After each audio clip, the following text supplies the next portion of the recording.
Okay, we are now going to study the second numerical question of motion chapter. ठीक है, motion chapter standard 9 का उसका हम second question कर रहे हैं and the second numerical question says, क्या क्वेश्चन भी बोर्ड पे लिखना पड़ेगा? हाँ, shall I write the question also on the board? नहीं, हम सिर्फ सॉल्व करेंगे, है ना.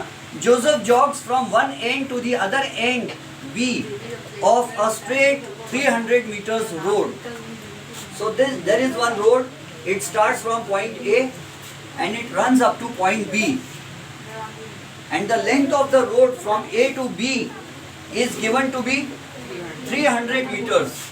ये रोड कितना लंबा है? 300 meters लंबा है A से B तक. एंड जोसेफ, तो how much is the distance? ये हो गया, या A से B लिख देंगे हम. Length AB is 300 meters and time कितना लगता है A से B जाने के लिए? TAB. What is T? Time taken to go from A to B. कितना टाइम लगता है जोसेफ को? 2 minutes. And what is the SI unit? 2 minutes लगते हैं ना? 30 सेकंड्स और लग रहे हैं क्या? पैदल आदमी 2 मिनट्स एंड 30 सेकंड्स लग रहे हैं. How much is 2 minutes? 120 seconds and फिर प्लस अगेन 30 सेकंड्स. तो टोटल टाइम कितना लग रहा है? 150 seconds to go from point A to point B. Joseph is taking 150 seconds. A से B जाने में जोसेफ को 150 seconds लग रहे हैं. फिर क्या होता है? Then he turns around and jogs 100 meters back to point C. फिर जोसेफ point B जाने के बाद 100 meters और वापस आता है और point C पर आ जाता है. Joseph comes to point C. ठीक है, जोसेफ पॉइंट B से वापस आता है. एरो देखो मैंने इधर बना दिया. एंड कितना चलता है? 100. हाँ, लेंथ BC कितना है? 100 मीटर्स. और B से C आने में उसको कितना टाइम लग रहा है? 1 मिनट. In another 1 minute. तो time taken to go from B to C is 1 minute. And 1 minute यानी कितने सेकंड्स होते हैं? 60 सेकंड्स. यहाँ तक समझ में आ गया? अब क्वेश्चन देखो क्या कहता है. What are Joseph's average speeds and velocities in jogging from A to B? Joseph A से B तक जा रहा है. कंडीशन नंबर 1, केस 1, A से B जाने तक जोसेफ का average speed and average velocity कितनी होगी? कंडीशन 1 नहीं, हम उसको कंडीशन A लिख देते हैं. बुक ने A कहा है तो हम भी A कहेंगे. Case A, in going from A to B, average speed, Joseph का एवरेज स्पीड कितना होगा? Average speed, does anybody know the formula for average speed? Very good. Total distance travelled upon total time taken.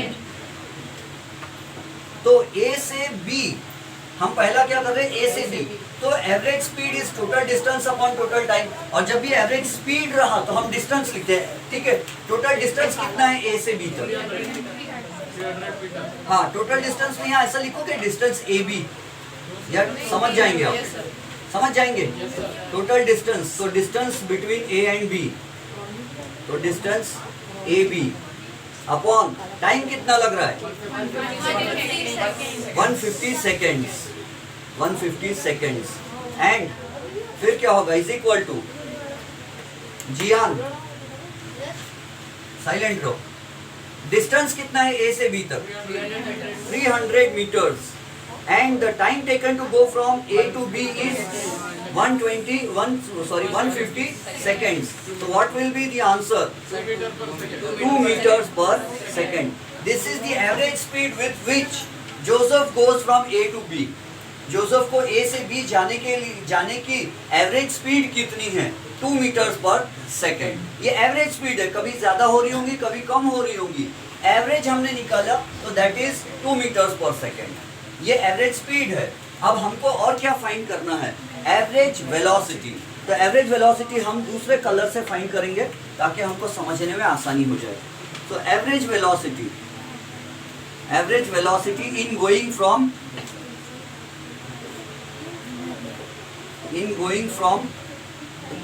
A to B. ए से B जाने में average velocity कितनी है, तो हम लिखेंगे एवरेज वेलोसिटी का फॉर्मूला पता है किसी को? Very good, total displacement upon total time. Velocity is a vector quantity and displacement also is a vector quantity. Speed is a scalar quantity and distance also is a scalar quantity. तो जब average speed पूछा जाएगा तो उस समय total distance upon total time. Distance is related to speed and velocity is related to displacement. ठीक है, दो डिस्प्लेसमेंट और वेलोसिटी दोनों वेक्टर क्वांटिटीज है एंड स्पीड एंड डिस्टेंस दोनों स्केलर. तो अब हम क्या लिखेंगे? Total displacement upon total time. Total time is equal to how much is the total displacement between A and B. हाँ, डिस्प्लेसमेंट ए बी, और ए बी का लेंथ कितना है? 300 मीटर्स. एंड ए से बी जाने में टोटल टाइम कितना लगा? 150 सेकेंड्स. तो अगेन फिर से क्या आ जाएगा? 2 metres per second. This is the average velocity in going from A to B. So average speed in going from, यहां भी लिख देता हूं मैं, in going from A to B. A से बी जाते समय एवरेज स्पीड जितनी है उतनी ही एवरेज वेलोसिटी भी है. ठीक है, मैं वीडियो पॉज करता हूं, आप नोट कर लेना. अभी ये केस ए था, ए से बी जाने तक. फिर उसके बाद हम क्या करेंगे? ए से सी जाने तक एवरेज स्पीड कितनी है और एवरेज वेलोसिटी कितनी है वो फाइंड करेंगे. ठीक, तो मैं वीडियो पॉज करता हूं और आपको ये नोट डाउन कर लेना है. See, I am showing the question, क्योंकि फिर कहीं ऐसा ना हो कि क्वेश्चन ही किसी को पता ना रहे. Question number 2. आप घर में पढ़ोगे तो आपको टेक्स्ट बुक का काम नहीं पड़ेगा, टेक्स्ट बुक जला देना. हाँ, टेक्स्ट बुक पेज नंबर इसलिए नहीं शो कर रहा हूं मैं क्योंकि there are 2 types of text books in the market. कुछ टेक्स्ट बुक्स ओल्ड है और कुछ न्यू है. चैप्टर नंबर भी कुछ टेक्स्ट बुक्स में चैप्टर नंबर 7 है मोशन, कुछ टेक्स्ट बुक्स में चैप्टर नंबर 8 है, इसलिए हम वो झंझट में ही नहीं पढ़ रहे. चलो ठीक. सी, अब हम केस बी डील करेंगे. We will deal with case B. और केस बी में देखो क्या पूछा है टेक्स्ट बुक ने हमसे. What are Joseph's average speeds and average velocities in jogging from A to C. Joseph अब कहां से जा रहा है? ए से सी तक. ध्यान से समझना. तो first I will write average speed. Average speed in going from A to C. A to C, direct A to C कर देते हम. तो क्या हो जाएगा? टोटल डिस्टेंस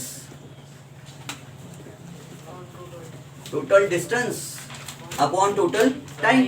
एवरेज स्पीड का फॉर्मूला क्या है हमारा? यही तो formula, total distance upon total time. और टोटल डिस्टेंस यानी क्या होगा? Distance from A to B plus distance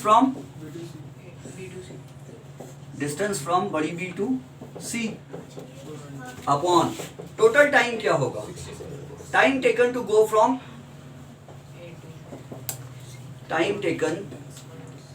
from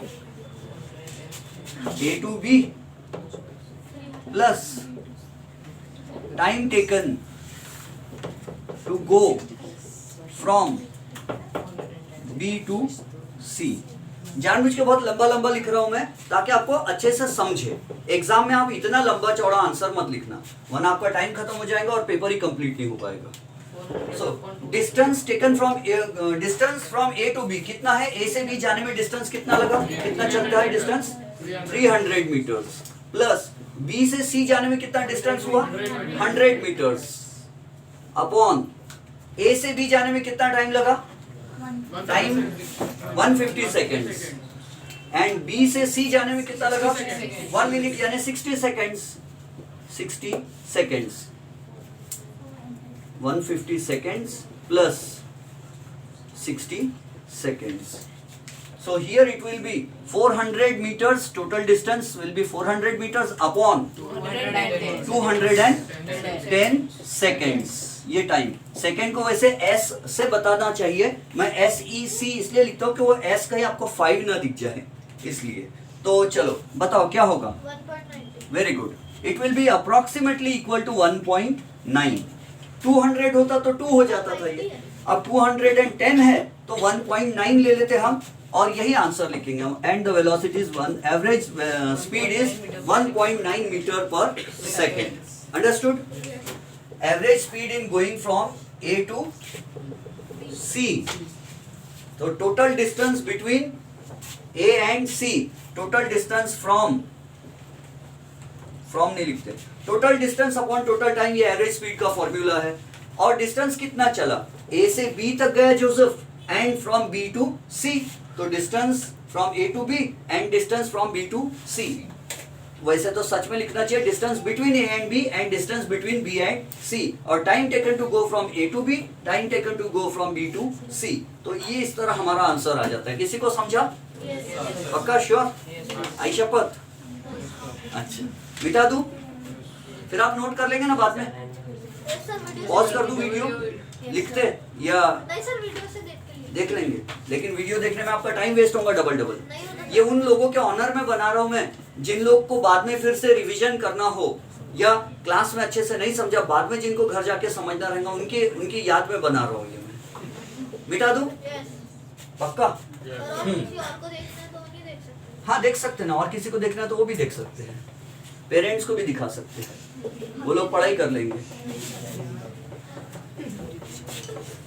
फिर उसके बाद इससे मुझे एक और बेनिफिट मिलता है कि जो लोग लेट ज्वाइन करते हैं ट्यूशन, वो लोग का लॉस एंजिलिस हो जाता पुराना पोर्शन, तो ऐसा रिकॉर्डेड रहा तो उनको भी दिखा सकते हैं फिर बाद में, है ना। जैसे दियान हैज ज्वाइन लेट, सो अगर ऐसे पूरे वीडियोस होते थे तो he would have watched earlier. चलो ठीक है, अब हम लिखेंगे average velocity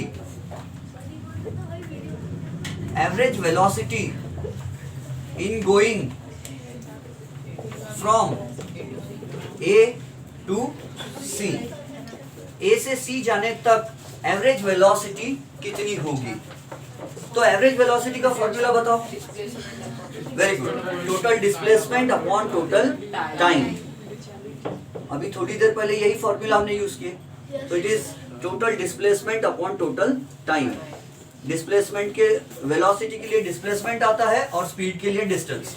total displacement upon total time is equal to, अब ध्यान से समझना, टोटल डिस्प्लेसमेंट बिटवीन कहां से कहां फाइंड कर रहे हैं हम? ए एंड सी के बीच में total displacement and total time to go from A to, ये नहीं लिखता मैं, लंबी कहानी होती है। हाँ, तो टोटल डिस्प्लेसमेंट कितना हुआ? पहले A से B तक गया और फिर B से C तक आया, तो टोटल डिस्प्लेसमेंट कितना हुआ? 200 metres. What is displacement? The shortest distance between the starting point and the finishing point. और जोसेफ ने चलना कहां से स्टार्ट किया? A से, और फिर B तक गया और B से आके कहा फाइनल फिनिश कहां हुआ? जोसेफ C पर। जोसेफ फिनिश नहीं हुआ, जोसेफ का चलने फिरने का जॉगिंग का काम फिनिश हुआ, तो फिनिशिंग पॉइंट क्या हुआ? C। और डिस्प्लेसमेंट फाइंड करते समय ये नहीं देखा जाता है कि कहां से चालू, किधर गया, किधर घूम के आया। We only see the starting point and we only see the finishing point. तो Joseph started from point A, he went up to point B, then he turned back by 180 degrees and he came to point C and he stopped there. He got tired and he stopped there. तो suppose he got tired, तो ये C तक आया, तो अब displacement क्या होगा? Starting point and finishing point के बीच का shortcut, and that is nothing but AC। तो डिस्प्लेसमेंट कितना लिखूं मैं? 200, क्योंकि AB पूरा 300 है, उसमें से BC को माइनस कर दो 100 को, तो बचा 200 मीटर्स। एंड टोटल टाइम वही रहेगा A से B जाने का और B से C, because time is a scalar quantity, वो माइनस नहीं होता। आपको पता है जो चीज वेक्टर क्वांटिटी होती है वो राइट हैंड की तरफ जाने पर प्लस कहलाती है और लेफ्ट हैंड पर जाने पर माइनस कहलाती है। चाहे कोई भी वेक्टर क्वांटिटी हो, चाहे डिस्प्लेसमेंट हो, चाहे वेलोसिटी हो, चाहे एक्सेलरेशन हो, कोई भी वेक्टर क्वांटिटी हो, राइट हैंड के तरफ जा रही है तो पॉजिटिव माना जाता है और लेफ्ट हैंड के तरफ जा रही तो नेगेटिव। तो देखो जोसेफ ए से बी तक गया तो कितना चला? 300। नहीं, ए से बी तक 300 चला क्योंकि राइट की तरफ गया। और फिर उसके बाद बी से सी किधर गया? लेफ्ट में गया या राइट में गया? लेफ्ट। तो लेफ्ट में गया तो ये 100 क्या होगा? -100। तो ये 300 माइनस 100 क्या बच रहा? 200। समझ गए ये? लेकिन time scalar quantity, time vector quantity नहीं है। चाहे लेफ्ट जाओ या राइट जाओ, time is always added, time is always positive. तो यहाँ जाने का 150 सेकेंड्स और वापस आने का 60, तो टाइम कितना हो जाएगा? 210 सेकेंड्स। मैं 250 बोल रहा था क्या? और ये हमारा आंसर क्या आएगा? 0.9। जैसे वहां 1.9 लाए थे हिसाब से हमने, वैसे यहाँ पर 0.9 ला लेंगे हम। 0.9 मीटर्स पर 0.9 मीटर पर सेकेंड। 52 है 9 के बाद। 9 के बाद 52 है। हाँ, लेकिन हम वो नहीं लिखते, हम यही लिखते, इतना ही लिखते। टीचर को बोलेंगे हमको इतना ही आता है, इसके बाद नहीं आता। तो 0.9 metres per second approximately. Understood? हाँ, इस वीडियो को अब मैं स्टॉप कर देता हूँ।